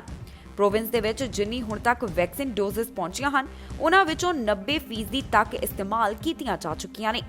ਇਸ ਸਮੇਂ ਪ੍ਰੋਵਿੰਸ ਦਾ ਮੁੱਖ ਟੀਚਾ ਹੈ ਕਿ ਜ਼ਿਆਦਾ ਤੋਂ ਜ਼ਿਆਦਾ ਲੋਕਾਂ ਨੂੰ ਕੋਵਿਡ ਵੈਕਸੀਨ ਲਗਾਈ ਜਾਵੇ ਤਾਂ ਕਿ ਇਸ ਵਾਇਰਸ ਦੇ ਫੈਲਾਅ ਨੂੰ ਘੱਟ ਕੀਤਾ ਜਾਵੇ। ਜੋ ਜਾਣਕਾਰੀ ਹੋਰ ਇਸ ਪ੍ਰੋਵਿੰਸ ਵੱਲੋਂ ਸਾਂਝੀ ਕੀਤੀ ਗਈ ਹੈ, ਉਸ ਦੇ ਮੁਤਾਬਕ ਜਿਨ੍ਹਾਂ ਲੋਕਾਂ ਦੀ ਉਮਰ 60 ਸਾਲ ਤੋਂ ਉੱਤੇ ਹੈ, ਉਹਨਾਂ ਵਿੱਚੋਂ 27,348 ਨੂੰ ਪਹਿਲੀ ਡੋਜ਼ ਵੈਕਸੀਨ ਦੀ ਲਗਾਈ ਜਾਵੇਗੀ। ਇਸ ਦੇ ਨਾਲ ਹੀ 7,404 ਨੂੰ ਦੂਸਰੀ ਡੋਜ਼ ਵੈਕਸੀਨ ਦੀ ਲਗਾਈ ਜਾਵੇਗੀ। ਜਿਨ੍ਹਾਂ ਲੋਕਾਂ ਦੀ ਉਮਰ 70 ਸਾਲ ਤੋਂ 79 ਸਾਲ ਦੇ ਵਿਚਕਾਰ ਹੈ, ਉਹਨਾਂ ਵਿੱਚੋਂ 15,136 ਨੂੰ ਫਰਸਟ ਡੋਜ਼ ਵੈਕਸੀਨ ਦੀ ਲਗਾਈ ਜਾਵੇਗੀ ਅਤੇ 13,785 ਨੂੰ ਕੋਵਿਡ-19 ਵੈਕਸੀਨ ਦੀ ਦੂਸਰੀ ਡੋਜ਼ ਲਗਾਈ ਜਾਵੇਗੀ। ਪ੍ਰੋਵਿੰਸ ਦੇ ਚੀਫ ਮੈਡੀਕਲ ਹੈਲਥ ਆਫੀਸਰ ਵੱਲੋਂ ਇਹ ਜਾਣਕਾਰੀ ਸਾਂਝੀ ਕੀਤੀ ਗਈ। ਉਹਨਾਂ ਕਿਹਾ ਕਿ ਅਸੀਂ ਟੀਚਾ ਰੱਖਿਆ ਹੈ ਕਿ ਮਈ ਦੇ ਆਖਿਰ ਤੱਕ ਪ੍ਰੋਵਿੰਸ ਦੇ ਵਿੱਚ 75 ਤੋਂ 80% ਤੱਕ ਦੀ ਪੋਪੂਲੇਸ਼ਨ ਜਾਨੀ ਕਿ ਆਬਾਦੀ ਨੂੰ ਕਰੋਨਾ ਵੈਕਸੀਨ ਲਗਾ ਦਿੱਤੀ ਜਾਵੇ ਅਤੇ ਇਸ ਨੂੰ ਲੈ ਕੇ ਉਹ ਕਾਫੀ ਜ਼ਿਆਦਾ ਕੌਨਫੀਡੈਂਟ ਵੀ ਨਜ਼ਰ ਆਏ। ਉਧਰ ਹੈਲਥ ਮਿਨਿਸਟਰ ਦਾ ਕਹਿਣਾ ਹੈ ਕਿ ਅਸੀਂ ਚਾਹੁੰਦੇ ਹਾਂ ਕਿ ਵੈਕਸੀਨ ਲਾਈਨ ਪੂਰੀ ਤਰ੍ਹਾਂ ਫੁੱਲ ਰਹਿਣ ਜਾਨੀ ਕਿ ਭਰੀਆਂ ਰਹਿਣ ਤਾਂ ਕਿ ਜ਼ਿਆਦਾ ਤੋਂ ਜ਼ਿਆਦਾ ਲੋਕ ਆਪਣੀ ਵੈਕਸੀਨ ਦੇ ਵਾਸਤੇ ਅਪਾਇੰਟਮੈਂਟ ਬੁੱਕ ਕਰਨ। ਸੋ ਕੈਨੇਡਾ ਦੇ ਵੱਖ-ਵੱਖ ਪ੍ਰੋਵਿੰਸਸ ਵੱਲੋਂ ਆਪਣੇ ਵੈਕਸੀਨੇਸ਼ਨ ਦੇ ਨਵੇਂ ਪਲਾਨ ਦੀ ਸ਼ੁਰੂਆਤ ਕੀਤੀ ਗਈ ਹੈ, ਜਿੱਥੇ ਹੁਣ ਆਮ ਲੋਕਾਂ ਨੂੰ ਵੀ ਕਰੋਨਾ ਵੈਕਸੀਨ ਲਗਾਏ ਜਾ ਰਹੇ ਹਨ। ਸਸਕੈਚੁਆਨ ਦੇ ਵਿੱਚ ਉਮੀਦ ਨਾਲੋਂ ਜ਼ਿਆਦਾ ਤੇਜ਼ੀ ਦੇਖਣ ਨੂੰ ਮਿਲ ਰਹੀ ਹੈ, ਜਿੱਥੇ ਟੀਚਾ ਰੱਖਿਆ ਜਾ ਰਿਹਾ ਹੈ ਕਿ ਹੁਣ ਜ਼ਿਆਦਾ ਤੋਂ ਜ਼ਿਆਦਾ ਲੋਕਾਂ ਨੂੰ ਜਲਦ ਤੋਂ ਜਲਦ ਕਰੋਨਾ ਵੈਕਸੀਨ ਲਗਾ ਦਿੱਤੀ ਜਾਵੇ ਤਾਂ ਕਿ ਕਰੋਨਾ ਵਾਇਰਸ ਦੇ ਫੈਲਾਅ ਨੂੰ ਇੱਥੇ ਰੋਕਿਆ ਜਾਵੇ। ontario ਪੁਲਿਸ ਵੱਲੋਂ ਜਾਣਕਾਰੀ ਸਾਂਝੀ ਕੀਤੀ ਗਈ ਹੈ ਕਿ 10 ਵਿਅਕਤੀਆਂ ਨੂੰ ਗ੍ਰਿਫਤਾਰ ਕੀਤਾ ਗਿਆ। ਇਹਨਾਂ ਕੋਲੋਂ ਵੱਡੀ ਗਿਣਤੀ ਦੇ ਵਿੱਚ ਨਸ਼ਾ ਬਰਾਮਦ ਹੋਇਆ, ਹਥਿਆਰ ਬਰਾਮਦ ਕੀਤੇ ਗਏ ਹਨ। ਸੋ ਪੁਲਿਸ ਵੱਲੋਂ ਇਸ ਦੇ ਨਾਲ ਸੰਬੰਧਿਤ तमाम ਜਾਣਕਾਰੀ ਦਿੱਤੀ ਗਈ। ਨਾਲ ਦੀ ਨਾਲ ਇਹ ਜੋ ਲੋਕ ਗ੍ਰਿਫਤਾਰ ਹੋਏ ਨੇ, ਜਿਹੜੇ 10 ਜਾਣਿਆਂ ਨੂੰ ਗ੍ਰਿਫਤਾਰ ਕੀਤਾ ਗਿਆ, ਇਹਨਾਂ ਦੇ ਨਾਮ ਵੀ ਜਨਤਕ ਕੀਤੇ ਗਏ। ਨਾਲ ਦੀ ਨਾਲ ਪੁਲਿਸ ਨੇ ਇਹ ਵੀ ਦੱਸਿਆ ਹੈ ਕਿ ਕਿਹੜੀਆਂ ਚੀਜ਼ਾਂ ਕਿੰਨੀ ਗਿਣਤੀ ਦੇ ਵਿੱਚ ਬਰਾਮਦ ਹੋਈਆਂ। ਸਾਊਥ ਵੈਸਟਰਨ ontario ਦੇ ਵਿੱਚ 10 ਲੋਕਾਂ ਨੂੰ ਗ੍ਰਿਫਤਾਰ ਕੀਤਾ ਗਿਆ ਹੈ ਕਿਉਂਕਿ ਪੁਲਿਸ ਵੱਲੋਂ ਇਹਨਾਂ ਕੋਲੋਂ ਵੱਡੀ ਮਾਤਰਾ ਦੇ ਵਿੱਚ ਹਥਿਆਰ, ਗ੍ਰਨੇਡ ਬਰਾਮਦ ਕੀਤੇ ਗਏ ਨੇ। ਇੰਨਾ ਹੀ ਨਹੀਂ, ਇਹਨਾਂ ਕੋਲੋਂ ਭਾਰੀ ਮਾਤਰਾ ਦੇ ਵਿੱਚ ਨਸ਼ਾ ਵੀ ਫੜਿਆ ਗਿਆ। ਇਹ ਗ੍ਰਿਫਤਾਰੀ ਪ੍ਰੋਜੈਕਟ ਵੀਵਰ ਦੇ ਤਹਿਤ ਹੋਈ ਹੈ ਜੋ ਕਿ 8 ਮਹੀਨਿਆਂ ਦੀ ਜਾਂਚ ਸੀ, ਜਿਸ ਦੇ ਚੱਲਦਿਆਂ ਹੁਣ ਇਹਨਾਂ 10 ਲੋਕਾਂ ਨੂੰ ਗ੍ਰਿਫਤਾਰ ਕੀਤਾ ਗਿਆ ਹੈ। ਪੁਲਿਸ ਵੱਲੋਂ ਇਸ ਦੇ ਨਾਲ ਸੰਬੰਧਿਤ ਜਾਣਕਾਰੀ ਸਾਂਝੀ ਕੀਤੀ ਗਈ ਹੈ ਕਿ ਉਹਨਾਂ ਨੇ 4 ਕ੍ਰਿਮੀਨਲ ਨੈਟਵਰਕਸ ਨੂੰ ਆਇਡੈਂਟੀਫਾਈ ਕੀਤਾ ਹੈ ਅਤੇ ਇਹ ਨੈਟਵਰਕਸ ਹਨ members of outlaw motorcycle club, a criminal network trafficking firearms and cannabis, a criminal network responsible for trafficking firearms ਜੋ ਕਿ ਬ੍ਰੈਂਡਫੋਰਡ ਏਰੀਆ ਦੇ ਨਾਲ ਸੰਬੰਧਿਤ ਹੈ ਅਤੇ ਨਾਲ ਹੀ a criminal network engaged in trafficking of offensive weapon explosive devices ਜੋ ਕਿ ਬ੍ਰੈਡਫੋਰਡ ਏਰੀਆ ਦੇ ਨਾਲ ਹੀ ਸੰਬੰਧਿਤ ਹੈ। ਇਸ ਦੌਰਾਨ ਪੁਲਿਸ ਵੱਲੋਂ ਇਹਨਾਂ 10 ਲੋਕਾਂ ਕੋਲੋਂ ਵੱਡੀ ਗਿਣਤੀ ਦੇ ਵਿੱਚ ਹਥਿਆਰ ਅਤੇ ਨਸ਼ਾ ਬਰਾਮਦ ਕੀਤਾ ਗਿਆ। ਪੁਲਿਸ ਨੇ 31 firearms, 81 grenade, 2 grenade launcher, 22 prohibited devices, 3 explosive projectiles, 10.85 kilogram cocaine, 216 pound illegal cannabis, 5 pound hash, $10,000 ਦੇ ਕਰੀਬ illegal cannabis product, 36 pound psilocybin, 715 gram MDMA, ਇੱਕ outlaws MC vest, $1,27,757 Canadian currency, $2,106 US currency ਅਤੇ ਨਾਲ ਹੀ 8 ਵਾਹਨ ਵੀ ਪੁਲਿਸ ਵੱਲੋਂ ਇਹਨਾਂ ਲੋਕਾਂ ਤੋਂ ਬਰਾਮਦ ਕੀਤੇ ਗਏ। ਇਹਨਾਂ 10 ਲੋਕਾਂ ਨੂੰ ਹੁਣ 268 ਚਾਰजेस ਦਾ ਸਾਹਮਣਾ ਕਰਨਾ ਪਵੇਗਾ। ਕੈਨੇਡਾ ਦੇ ਵੱਖ-ਵੱਖ ਪ੍ਰੋਵਿੰਸਸ ਅਤੇ ਟੈਰੀਟਰੀਜ਼ ਦੇ ਵਿੱਚ ਇਸ ਸਮੇਂ ਕੋਵਿਡ-19 ਵੈਕਸੀਨੇਸ਼ਨ ਚੱਲ ਰਹੀ ਹੈ, ਜਿੱਥੇ ਆਮ ਲੋਕਾਂ ਨੂੰ ਉਹਨਾਂ ਦੀ ਉਮਰ ਦੇ ਮੁਤਾਬਿਕ ਇੱਥੇ ਟੀਕੇ ਲਗਾਏ ਜਾ ਰਹੇ ਹਨ। ਸਸਕੈਚੁਆਨ ਦੀ ਜੇਕਰ ਗੱਲ ਕਰੀਏ ਤਾਂ ਉਮੀਦ ਤੋਂ ਵੱਧ ਤੇਜ਼ੀ ਕਰੋਨਾ ਵੈਕਸੀਨੇਸ਼ਨ ਲਗਾਉਣ ਦੇ ਵਿੱਚ ਦੇਖੀ ਜਾ ਰਹੀ ਹੈ, ਜਿੱਥੇ ਟੀਚਾ ਰੱਖਿਆ ਗਿਆ ਸੀ ਕਿ ਹੁਣ ਆਮ ਲੋਕਾਂ ਦੀ ਜਿਹੜਾ ਗਰੁੱਪ ਹੈ ਉਹਨਾਂ ਨੂੰ ਇੰਨੇ ਸਮੇਂ ਦੇ ਵਿੱਚ ਜਾਣੀ ਕਿ ਜਿੰਨਾ ਸਮਾਂ ਮਿੱਥਿਆ ਗਿਆ ਸੀ ਉਸ ਦੇ ਵਿੱਚ ਕਵਰ ਕੀਤਾ ਜਾਵੇਗਾ, ਉਸ ਤੋਂ ਵੱਧ ਤੇਜ਼ੀ ਦੇ ਨਾਲ ਲੋਕਾਂ ਨੂੰ ਕੋਵਿਡ-19 ਵੈਕਸੀਨ ਸ਼ਾਟਸ ਲਗਾਏ ਜਾ ਰਹੇ ਨੇ। ਓਨਟਾਰੀਓ ਤੋਂ 24 ਘੰਟਿਆਂ ਦੌਰਾਨ 1800 ਦੇ ਕਰੀਬ ਕਰੋਨਾ ਵਾਇਰਸ ਦੇ ਮਾਮਲੇ ਸਾਹਮਣੇ ਆਏ ਅਤੇ 11 ਮੌਤਾਂ ਦਰਜ ਕੀਤੀਆਂ ਗਈਆਂ। ਟੋਰਾਂਟੋ ਤੋਂ 593, ਪੀਲ ਰੀਜਨ ਤੋਂ 287, ਯਾਰਕ ਰੀਜਨ ਤੋਂ 157, ਹੈਮਿਲਟਨ ਤੋਂ 124 ਮਾਮਲਿਆਂ ਦੀ ਪੁਸ਼ਟੀ ਹੋਈ ਹੈ। ਇਸ ਸਮੇਂ ਓਨਟਾਰੀਓ ਦੇ ਵਿੱਚ 13,810 ਦੇ ਕਰੀਬ ਐਕਟਿਵ ਕੇਸ ਹਨ। 3,06,050 ਦੇ ਕਰੀਬ ਇੱਥੇ ਰਿਕਵਰਡ ਕੇਸ ਹਨ। 24 ਘੰਟਿਆਂ ਦੌਰਾਨ 52,083 ਦੇ ਕਰੀਬ ਕਰੋਨਾ ਦੇ ਟੈਸਟ ਕੀਤੇ ਗਏ। ਹਸਪਤਾਲ ਦੇ ਵਿੱਚ ਮਰੀਜ਼ਾਂ ਦੀ ਗਿਣਤੀ 765 ਦੇ ਕਰੀਬ ਹੈ, ਜਿਨ੍ਹਾਂ ਵਿੱਚੋਂ 302 ਮਰੀਜ਼ ਇੰਟੈਂਸਿਵ ਕੇਅਰ ਅਧੀਨ ਹਨ ਅਤੇ 199 ICU ਦੇ ਵਿੱਚ ਵੈਂਟੀਲੇਟਰ ਤੇ ਨੇ। ਕਿਊਬੈਕ ਤੋਂ 775 ਦੇ ਕਰੀਬ ਕਰੋਨਾ ਵਾਇਰਸ ਦੇ ਮਾਮਲੇ ਸਾਹਮਣੇ ਆਏ। ਹੁਣ ਤੱਕ ਇੱਥੇ 3,01,691 ਦੇ ਕਰੀਬ ਮਾਮਲੇ ਸਾਹਮਣੇ ਆ ਚੁੱਕੇ ਨੇ। 10,594 ਦੇ ਕਰੀਬ ਜਾਨਾਂ ਜਾ ਚੁੱਕੀਆਂ ਹਨ। ਹਸਪਤਾਲ ਦੇ ਵਿੱਚ ਮਰੀਜ਼ਾਂ ਦੀ ਗਿਣਤੀ 505 ਦੇ ਕਰੀਬ ਹੈ, ਜਿਨ੍ਹਾਂ ਵਿੱਚੋਂ 99 ਇੰਟੈਂਸਿਵ ਕੇਅਰ ਅਧੀਨ ਹਨ। ਮੈਨੀਟੋਬਾ ਤੋਂ 99 ਮਾਮਲੇ 24 ਘੰਟਿਆਂ ਦੌਰਾਨ ਰਿਕਾਰਡ ਕੀਤੇ ਗਏ ਅਤੇ ਇੱਕ ਜਾਨ ਇਸ ਵਾਇਰਸ ਦੇ ਕਰਕੇ ਇੱਥੇ ਗਈ ਹੈ। ਕੈਨੇਡਾ ਵਿੱਚ ਹੁਣ ਤੱਕ 9,30,000 ਦੇ ਕਰੀਬ ਕੁੱਲ ਕਰੋਨਾ ਦੇ ਮਾਮਲੇ ਸਾਹਮਣੇ ਆ ਚੁੱਕੇ ਨੇ। 22,639 ਦੇ ਕਰੀਬ ਜਾਨਾਂ ਜਾ ਚੁੱਕੀਆਂ ਹਨ। 8,73,000 ਦੇ ਕਰੀਬ ਕੈਨੇਡਾ ਦੇ ਅੰਦਰ ਰਿਕਵਰਡ ਕੇਸ ਹਨ, ਜਾਣੀ ਕਿ ਜਿਨ੍ਹਾਂ ਨੇ ਕਰੋਨਾ ਵਾਇਰਸ ਨੂੰ ਮਾਤ ਦਿੱਤੀ। ਇਸ ਦੇ ਨਾਲ ਹੀ ਜਾਂਦੇ ਇੱਕ ਵਾਰ ਫਿਰ ਤੋਂ ਝਾਤ ਮਾਰਦੇ ਹਾਂ ਅੱਜ ਦੀਆਂ ਚੋਣਵੀਆਂ ਖਬਰਾਂ ਦੇ ਉੱਪਰ। ਕੈਨੇਡਾ ਦੇ ਵਿੱਚ ਕਿਸਾਨ ਅੰਦੋਲਨ ਦੀ ਲਲਕਾਰ, ਇੱਕ ਪਾਸੇ ਮਹਾਪੰਚਾਇਤ ਤੇ ਦੂਜੇ ਪਾਸੇ ਮਹਾਰੈਲੀ। ਨਹੀਂ ਰੁਕ ਰਿਹਾ ਐਸਟ੍ਰਾਜੈਨੇਕਾ ਦੇ ਬਾਰੇ ਵਿੱਚ ਵਿਵਾਦ, ਹੁਣ ਕੈਨੇਡਾ ਦੇ ਉੱਪਰ ਉੱਠੀਆਂ ਉਂਗਲੀਆਂ। ਕਲਾਈਮੇਟ ਚੇਂਜ ਮੁੱਦੇ ਦੇ ਉੱਪਰ VOTING ਮਤਾ ਹੋਇਆ ਫੇਲ। BC ਵਾਲਿਆਂ ਦੇ ਲਈ ਟੀਕੇ ਬਾਰੇ ਸਾਰੀ ਜਾਣਕਾਰੀ, ਜਾਣੋ ਕਦੋਂ ਕਿਸ ਨੂੰ ਲੱਗਣਗੇ ਕਰੋਨਾ ਟੀਕੇ। ਸਰੀ ਦੇ ਵਿੱਚ ਜੌਨ ਸੀਨਾ ਨੇ ਟੱਪੀਆਂ ਇਮਾਰਤਾਂ, ਕਲੋਵਰਡੇਲ ਦੇ ਵਿੱਚ ਹੋਈ ਸ਼ੂਟਿੰਗ।